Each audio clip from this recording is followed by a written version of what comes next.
Salut la team, c'est Seb du Penchacops. Alors, à ton avis, la self-défense, mythojutsu, adapté à la violence actuelle, ou est-ce que c'est un business? Ou les trois? Eh bien déjà, abonne-toi à la chaîne, mets la petite cloche en alerte dès qu'il y a une nouvelle vidéo, et surtout, like la vidéo, ok? Ou les vidéos, ok? Donc je te dis à tout de suite sur la chaîne du Penchacops.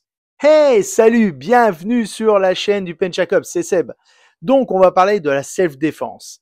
Business, mythojutsu, adapté ou pas à la réalité actuelle sur la violence, sur les violences qui font le quotidien en ce moment, sur les attaques au couteau, etc. À ton avis? Moi, je vais te donner le mien. Ok, je vais te donner le mien. Est-ce que la self-défense, déjà, c'est un business? Est-ce que c'est du mytho? Est-ce que c'est adapté aux agressions actuelles? Moi, je vais te dire, alors, mytho, ça dépend. Business, oui. Adapté à la rue et à la violence actuelle, ça dépend. Voilà, je préfère être honnête et je vais m'expliquer pourquoi je donne ces trois réponses. Alors déjà, on va parler business, ok? Est-ce que la self-défense est un business? Oui. Pourquoi je dis oui? Parce que moi, le premier, j'en fais du business. Donc tu vois, je suis honnête avec toi.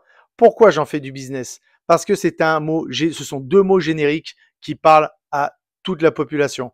Dès qu'on entend self-défense, tout le monde entend survie, sport de combat, méthode adaptée à la violence, intervention, négociation, etc. Donc oui, oui, c'est un business. J'en suis le premier à en faire. Comment? Eh ben, de par mes stages où j'appelle ça plus de l'autodéfense ou de la self-défense et aussi la méthode HADES qui est adaptée aux personnes seules ou en couple, en défense, en self-défense à la maison, la nuit, avec le respect du cadre légal bien sûr, mais en utilisation le pied-point, le sol et les armes de catégorie D, leur usage et savoir écrire par la suite quand vous serez entendu, si vous en faites usage. Donc, vous voyez très bien que c'est un business. Plein de chaînes pullulent sur la self-défense et sur les techniques, sur des violences qui arrivent, sur l'actualité. Beaucoup de gens rebondissent dessus. Voilà. Après, c'est le business, c'est le jeu. Voilà. Tout le monde a besoin de manger. Alors, là où je rejoins certains youtubeurs ou très grands champions, c'est que oui, il faut pas raconter n'importe quoi. Il faut pas enseigner n'importe quoi. Voilà. C'est ça qui est le plus important pour moi. Ce que je dis n'engage que moi. Ok? Moi, c'est pareil. Il y a des méthodes que j'enseignais avant que je pensais fonctionner. Je me suis trompé. Par contre, je me suis remis en question. J'ai enlevé ces techniques de mon référentiel et je suis passé à autre chose, ou surtout le référentiel qui était épais comme ça il y a 20 piges, maintenant il est plus qu'épais comme ça, parce que tout ce qui était de ça avant bah, ne fonctionne plus, tout simplement. Voilà, donc business, regardez bien. Pourquoi business? Je vois tout autour de moi beaucoup de clubs qui avant ne faisaient que, par exemple, des arts martiaux traditionnels, soit le karaté, le judo, la boxe, etc. Et maintenant, depuis peu, ou remarquez, depuis 2-3 ans, bah maintenant dans les sections, vous voyez, on va dire, on va prendre le karaté, vous voyez karaté adulte, karaté enfant, et après vous voyez karaté défense ou cours de self-défense. Voilà. Après, je respecte, mais à la base, tout sport de combat, pour moi, ce que je dis n'engage que moi, il y a une méthodologie dans la self-défense. Il y a de la self-défense. C'est un sport de combat. Donc, qui dit self-défense dit agression. Qui dit agression dit réponse et action. Donc, on est dans de la self-défense. OK? N'oubliez pas, pas de haters. Je suis là pour échanger. Si vous avez besoin d'envoyer des questions ou des réponses, envoyez et on discute. Il n'y a pas de souci. Je suis ouvert à toute discussion tant qu'elle n'est pas conflictuelle, mais qu'elle est constructive et qu'elle fait avancer les choses. Donc, le business, oui, je pense. Alors, mytho. Comment je vais faire pour pas m'attirer les foudres de tout le monde? Alors, moi, par exemple, je dirais oui, mytho sur beaucoup de techniques. D'accord? On ne peut pas enseigner certaines techniques tant qu'on ne sait pas ce que ça peut faire réellement. Je m'explique. Je dis pas qu'il faut avoir été agressé, blessé, etc. Mais il est important quand même d'expliquer ce fameux stress de la bagarre, de l'agression, les pulses qui montent, les mains qui flageolent, le côté effet tunnel. D'accord? Donc, beaucoup de videurs, etc., connaissent très bien cet effet tunnel. Ils arrivent à bien gérer justement leurs nerfs, ils arrivent à gérer leur pulse, etc. Vous avez les forces de l'ordre qui, pour beaucoup, arrivent à maîtriser vraiment leurs émotions alors qu'ils subissent depuis des heures des insultes, etc. Donc voilà, c'est ce côté où vraiment qui est très important dans la self-défense. Donc attention à la mythomanie dans les mises en action de certaines techniques qui ne sont pas du tout adaptées, ok, à la violence actuelle. Rappelez-vous, pour moi, la violence des années 80 n'est plus du tout la violence des années 2020. Ça a beaucoup changé. Le mano à mano n'existe plus. Cela n'existe plus. Ok. Donc c'est souvent du 2, 3, 5 contre 1, tout en loose day, tout dans le vice. Et on voit bien, les plus vicelards, c'est ceux qui s'en sortent. Mais le vicelard qui se fait agresser peut s'en sortir beaucoup plus que l'agresseur qui n'a pas ce vice, justement. Ça, c'est important.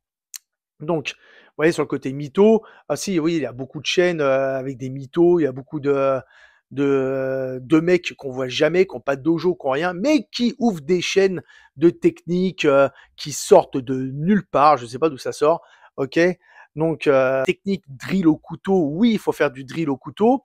Savoir se défendre face à un couteau, oui, mais moi, comme je dis, et d'ailleurs, je fais un petit clin d'œil à paix à son âme, à Brice Postal, qui disait bâton contre couteau, c'est bâton qui gagnera toujours. Et il a raison. Un bon coup de calibre pleine tronche en LD, en légitime défense face à un couteau, c'est le top du top. Ok, c'est le top du top. Donc ça, on n'oublie pas. C'est vraiment quelque chose qui est important. Et oui, un bon coup de bâton dans la tronche, ça remet les idées en place. Mais il faut être en légitime défense et bien connaître son cadre légal. Ensuite, toutes les techniques, vous savez, farfelues de blocage, je fais ceci, je fais cela, double riposte, etc. Alors déjà, pour bloquer une patate, d'accord, qui vienne du bras fort ou bras faible, avant de savoir bloquer, il faut déjà savoir frapper. Comment voulez-vous bloquer un coup si vous-même, vous ne savez pas le mettre? Ça, c'est important. Écoutez bien ce que je vous dis. Comment bloquer un coup dans la rue si vous ne savez pas le mettre déjà? Savoir mettre une bonne droite, le coude bien collé, ou une bonne gauche, le coude bien collé au corps, ça vient pas comme ça. Ça vient pas comme ça. C'est énormément de répétitions, ok? Et idem. Sur les blocages, etc., c'est de la répétition, parce que qui dit bloquer, on apprend souvent le bloc frappe. Je suis tout à fait d'accord, très bonne technique. Mais souvent, on bloque et on rebloque et on se fait frapper et on a du mal à riposter. Ça, c'est important parce qu'il faut savoir se désaxer. Il faut savoir assumer les coups. Il faut savoir encaisser les coups. Et il faut passer au mode combat pour ça. Il faut absolument passer au mode combat. Ça, c'est important. Vous ne pouvez pas prétendre faire de la self-défense si vous ne faites pas des échanges physiques avec vos partenaires et surtout en changeant de partenaire. Je m'explique. Je ne parle pas que de changer de partenaire dans votre club, mais il est important d'aller voir aussi ailleurs, mais dans d'autres styles. Parce que c'est simple de dire, par exemple, je vais faire du Krav ou de la boxe anglaise ou du judo, puis je dis, ah bah tiens, je vais faire un interclub là on va faire un échange là le vendredi, là on va venir là. C'est très bien, c'est le top, parce que là, on sort de sa zone de confort. On va se frotter à des personnes qu'on ne connaît pas. Mais changer complètement de style, c'est ça que moi, j'étais judoka, d'un coup, je suis allé voir le karaté. Là, j'ai vu les étoiles. Pourquoi? Bah, c'est simple, hein, quand tu as l'habitude de faire des préhensions, et que là, tu commences à prendre des coups, la méthode Kyokushinkai, sans gants, sans rien, et que ça rentre dans la viande, ça détend, ce qui s'appelle attendrir la viande. Donc, tout ce qui va être, par exemple, aller faire du Muay Thai. Moi, j'ai été faire du Muay Thai, j'ai été faire des coachings perso, et j'ai remercié d'ailleurs André Zetoun, il m'a pris une fois en coaching personnel, j'ai ramassé, mais ça remet les idées à l'heure, d'accord? Ça remet l'église au milieu du village. Ça, c'est très important, et on redescend un petit peu dans l'humilité. Donc, il faut aller voir ailleurs, il faut vraiment se confronter à pas mal de choses pour pouvoir avoir un discours, entre guillemets, valable. Valable, ok? Tout ce qui va être... donc, je reviens sur le business. Oui, il y a plein de stages, il y a plein d'académies, il y a plein d'écoles d'arts martiaux, il y a plein de styles de self-défense, de mecs, que ce soit en Europe, en France. Mais heureusement qu'ils sont là quand même si c'est du business. Heureusement qu'ils sont là. Pourquoi? Bah parce que les gens vont les voir. Il y a peut-être des gens qui avaient besoin de ça, qui ont besoin de cette self-défense business. Ils en ont besoin parce qu'ils ne pousseront peut-être pas la porte d'une salle où ça se cogne tous les soirs et qu'ils ont besoin de ce côté dialogue, mise en situation, préhension, écoute, négociation. Voilà, ça c'est important. Après, on ne peut pas être d'accord avec moi, il n'y a pas de souci. Mais voilà, je suis d'accord que c'est un business. J'en suis le premier à en faire. Comme vous savez, je vous l'ai dit au début de la vidéo, je fais le stage ADES où j'ai à chaque session 10 personnes. Ils sont en immersion avec moi pendant 2 à 3 jours. Ça a un coût, oui, c'est vrai. Dans leur coût, ils ont quand même leur logement, leur nourriture et tout le soutien pédagogique et maniement des armes, et ils tirent avec des armes de catégorie D, etc. Donc, c'est un coût pour moi, c'est un coût pour eux, mais je m'explique. Par exemple, sur des stages que j'organise, pourquoi ça coûte une certaine centaine d'euros? Très simple. Retenez bien ce que je vous dis. Le temps que je vais pas passer, par exemple, avec mon fils et ma famille, le week-end où je fais l'immersion avec les stagiaires, c'est du temps que je vais pas pouvoir récupérer parce que ce temps sera passé. D'accord? Donc je le perds à vie. Ce temps-là, jamais je ne l'aurais passé avec mon fils ou ma famille. Donc ce temps a un coût. Donc ce coût, je le mets sur la formation. Voilà, c'est pour ça que j'appelle ça du business. C'est un vrai business, tout simplement. Je ferme la parenthèse sur le business. On revient sur le côté mytho. Euh, il faut pas apprendre tout et n'importe quoi.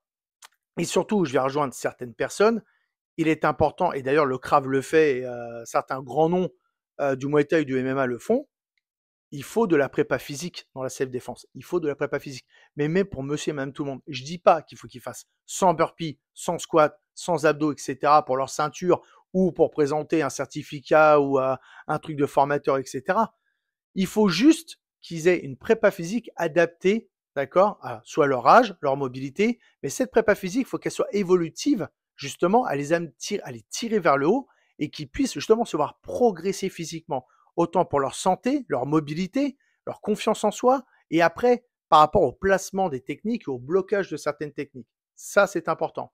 Donc, la prépa physique est indissociable dans la self-défense. Je me répète. Côté mytho, il y en a. Il y en a. Faut pas se mentir, il y en a. Entre ceux qui s'inventent des vies, ceux qui sont nés avant Jésus, voilà, ceux qui ont été, je sais pas, issus des forces spéciales, machin et tout. Dites-vous juste une chose. Tout se sait. Un point, c'est tout. Tout se sait. OK? Moi, quand je dis que j'ai fait 20 ans dans l'armée de terre, on me demande les photos. J'ai les photos. Je vous les envoie. J'ai fait 43e régiment de transmission en Lorraine à Metz à partir de 95. Et j'ai fini ma carrière de plus de 10 ans à l'école interarmée des sports à Fontainebleau, au bureau des sports. Donc voilà. Donc là, moi, on peut pas m'étonner. Et j'ai été aussi préparateur physique à l'INSEP pour les Jeux Olympiques de Londres. Voilà, pour l'équipe de France de tir à la carabine, à la FF Tir. J'étais cadre de la FF Tir comme préparateur physique. J'ai ma carte de l'INSEP avec marqué préparateur physique de l'équipe de France de tir, FF Tir, etc. Donc voilà. Donc attention quand vous allez voir certaines personnes, grattez un petit peu quand même, voir si les gars ont quand même du bagage. Voilà, que ça soit pas non plus des mecs qui s'inventent des vies. Alors souvent ils s'inventent des vies, mais pas dans le pays où ils sont, hein, souvent ailleurs. Donc attention, vérifiez, grattez, c'est très important. Renseignez-vous, renseignez-vous, ok. Pourquoi mytho? Alors les côtés mytho, mytho-jutsu, etc. Moi, je vais m'expliquer pour ma partie. Je suis l'une des personnes qui refuse, et catégoriquement, à travailler des techniques qui sont dans le dos. Je m'explique. Je vois beaucoup de techniques où le mec vient avec un pétard derrière le dos, derrière la tête, etc. Moi, je dis une seule chose. Quelque chose que tu ne vois pas, tu ne fais pas, tout simplement. Quelque chose que tu ne vois pas, que tes yeux ne voient pas, ne fais pas, n'enclenche pas, voilà, ne démarre pas. Ok? Tu ne sais pas ce qu'il y a dans ton dos. Très simple, le mec peut très bien faire ça dans ton dos, avoir le pétard dans l'autre main côté côte, tu te retournes, tu essaies de faire ta clé de l'espace sur le fameux truc dur que tu as dans le dos, tu es sur la main du mec qui est libre, lui il a le pétard qu'il a, puis il t'envoie 2 pralines et puis c'est réglé. Voilà, super, tu as fait une technique qui marchait au salon des arts martiaux et qui marche pas du tout dans la vie réelle. Tout simplement, ok? Un mec qui veut te buter, il te bute. Point. D'accord? Un gars qui veut t'assassiner, il t'assassine. Point barre. Voilà, faut être très très clair, faut pas mentir. Moi, des trucs qui sont derrière la tête, derrière le dos, machin, je ne tente rien. Le mec, il me dit, mets-toi à genoux, enlève ton froc. Je me mets à genoux, j'enlève mon froc. OK? Il me dit, donne-moi la photo de ta femme. Je donne la photo de ma femme. Ce sera sûrement la photo de la sienne. Mais ça sera pas, voilà, à un moment donné, il faut pas mitonner, il faut pas inventer. Il ne faut pas inventer. Voilà, point. Je ferme la parenthèse sur toutes les techniques dans le dos. Voilà, moi, tant que je ne vois pas, je ne tente rien, je ne fais pas. C'est tout. Par contre, dès que ça rentre dans le champ visuel, là, par contre, s'il y a moyen de faire quelque chose et que c'est lui ou moi de toute façon, bah voilà, il faut avoir la paire de couilles qui va avec et foncer, foncer et s'en sortir, tout simplement. D'où les cours de détermination. La détermination, c'est ce qui va tout changer aussi. Le vice, la détermination. Ça, c'est le top du top. OK? Donc, ensuite, est-ce que c'est efficace dans la violence actuelle? Alors, je vais dire oui et non. Pourquoi oui et non? Eh bien, très simple. On apprend souvent la self-défense en 1 contre 1.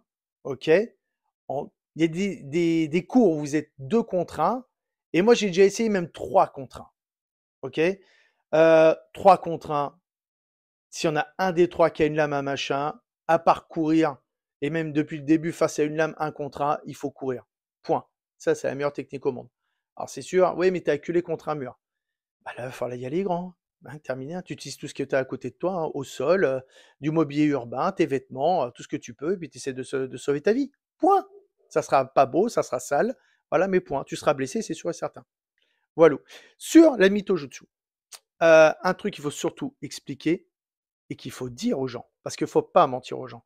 Et moi, je ne mens pas, c'est pour ça que quand j'encadre des stages ou qu'on me fait venir à des stages, par exemple, il y a Monsieur Frank Ropers qui est venu à l'un des plus grands stages de Penchak Silat cet été. J'ai été invité par Ronan Datos et toute l'équipe d'encadrant de l'AFR, et j'étais responsable de tout ce qui était l'atelier au couteau. Attaque au couteau, défense au couteau, etc. Mais ma première phrase, et ça, tous les mecs pourront vous le dire qui sont venus. Je leur disais toujours, on va être très clair. Face à un couteau, dites-vous une chose, vous serez toujours touché. Vous serez toujours touché. Moi, le mec qui me dit qu'il arrive à faire saisir le poignet sans avoir une coupure, sans saigner une fois, sans machine, c'est un menteur. Moi, je vous le dis, c'est un menteur. Ok? Ça, c'est du mythojutsu. Parce que je peux vous assurer, moi, contre un couteau, et dans mon ancienne vie, comme vous pouvez le savoir, et ceux qui me suivent, ils le savent très bien, j'ai fait 20 ans dans l'armée de terre et 10 ans en police. J'ai déjà été blessé 2 fois, ok? J'ai 2 actions en légitime défense, donc avec passage avec la justice. Donc c'est pour ça que j'ai fait une vidéo sur la légitime défense où je vous explique un petit peu tout le déroulé qui se passe au moment où vous êtes en LD, que ce soit LD en mode civil, c'est-à-dire que quand vous êtes chez vous comme monsieur tout le monde, et la LD quand vous êtes en FDO, croyez-moi, la machine judiciaire, elle te broie. Mais j'en reviens au couteau. Moi, je suis intervenu 2 fois sur un couteau. Une fois, je suis blessé, ok? Et pourtant, comme on dit, ceinture noire, machin, blablabli, blablabla, patati patata, eh ben, j'ai été blessé, point à l'avant-bras, j'ai eu les fléchisseurs qui ont été touchés. Eh ben, quand tu as les fléchisseurs de toucher, mon copain, eh ben, t'es pas bien. Pourquoi? Parce que tes doigts, hop, ils redescendent et ta préhension et ton bloc frappe, ma cache, ok? Donc ça, faut le savoir. Ensuite, tout ce qui va être couteau contre couteau, idem, vous serez toujours touché. Vous serez toujours touché. L'un et l'autre, vous serez touché, obligatoirement. Vous serez impacté, tranché, piqué. Point. Ça, c'est important. Il faut bien le signaler aux gens, il faut bien le dire aux gens. Il ne faut pas mentir aux gens. Par la suite, tout ce qui va être pareil sur les stages couteau, il faut leur faire voir vraiment tout le côté aussi premier soin sur vous-même ou pour autrui. Ça, c'est important. Ça, c'est de la self-défense. Vous arrivez sur un mec qui s'est défendu au couteau, et ben, il faut savoir lui faire les premiers soins. Parce que moi qui étais blessé au couteau, c'est ce qui m'est arrivé. D'accord? Avant-bras touché, l'adrénaline, effet tunnel, je commençais à réaliser ce qui se passe. Mon cerveau commençait à me dire, rapproche-toi du sol. Je comprenais pas, je commençais à m'affaisser au sol. Parce que le cerveau te dit, approche-toi du sol, et vos bras vont commencer à se resserrer, votre tête à se rapprocher du cœur, parce que le cerveau réunit les organes et vous recroquevillez, parce que là, vous sentez qu'il y a quelque chose qui ne va pas bien du tout. Donc, vous verrez tous ceux ou toutes les vidéos que vous allez voir où des gens sont touchés au couteau. Premier truc, ils mettent la main parce que le cerveau te dit il y a quelque chose qui ne va pas, bouge ce qui est en train de se passer, et vous allez vous amener au sol tout simplement. Mais vous n'allez pas le décider. C'est votre cerveau qui va dire approche-toi du sol, mets-toi au calme parce qu'il y a quelque chose qui ne va pas. Ça, faut l'expliquer. C'est très important. Ok? C'est bien beau de faire les guerriers au couteau, d'expliquer la self-défense et tout, mais la self-défense, c'est pas que le bloc frappe, je me sauve, ou je me sauve tout court, ou j'appelle, j'alerte, etc. Mais il y a aussi le secourisme, d'accord? Pour soi ou pour autrui. Tout ça, c'est important. Et le côté législation, d'accord? Tout ce qui va être découverte des textes de loi, la mise en application. Comment ça se passe quand vous êtes devant un officier de police judiciaire? Comment ça se passe quand ça va au-delà de l'OPJ? D'accord? Que vous allez au tribunal. tout ça, faut l'informer. Il faut le former, l'informer. Il faut vraiment l'expliquer. C'est pour ça que je dis que la légitime défense dans la self-défense, c'est important. Et la self-défense, c'est là où je dis que c'est un peu mytho-jutsu parce que c'est très édulcoré et il y a beaucoup de choses qui sont beaucoup trop survolées ou qui ne sont pas du tout enseignées. Et ça, c'est l'erreur qu'on fait. Moi, je la faisais. Je faisais pas de rappel sur la législation en vigueur, sur la légitime défense quand je faisais des cours de self-défense. J'expliquais tout et n'importe quoi sur le couteau, sur les armes à feu, les machins. Et au bout d'un moment, tu te remets en compte. Il faut se remettre en question. Moi, par exemple, les pétards, j'explique. Si t'es 1 mètre du pétard, bah t'obéis à tout ce que te dit le mec. Qu'est-ce que tu veux faire? Qu'est-ce que tu veux faire? Le mec, il aura jamais le doigt le long de la carcasse du pétard. Si c'est un bon bâtard, il aura déjà le doigt sur la queue de détente, ok? Et j'explique d'ailleurs ce qui va se passer parce que je le bosse avec des collègues qui sont, moi, mes anciens collègues qui sont force de l'ordre, etc. Je leur fais bien voir que même avec un Glock 17 ou un SIG avec du CO2 dedans, ta première action que tu vas faire sur l'arme à moins d'1 mètre, parce qu'on va dire que quand le mec il est en contact, là ok, tu peux entre guillemets t'en sortir. Je dis bien entre guillemets. Pourquoi entre guillemets? Parce que une arme doit être considérée toujours chargée. Je leur explique qu'il n'y a pas que des balles dans le chargeur, il y a sûrement une bastos qui est déjà prête à partir dans la culasse. Ce qui veut dire que toute action que vous allez faire mécanique sur l'arme, le coup de feu va partir. Donc il y aura un départ de feu, on appelle ça un départ de feu. Qui dit départ de feu? Tout simple, acouphène déjà d'une. Bim, tu décales ton arme, il y a un coup qui part. Mais la deuxième chose qu'on oublie de dire, et mon gars, t'es pas dans un dojo là, t'es pas dans une salle.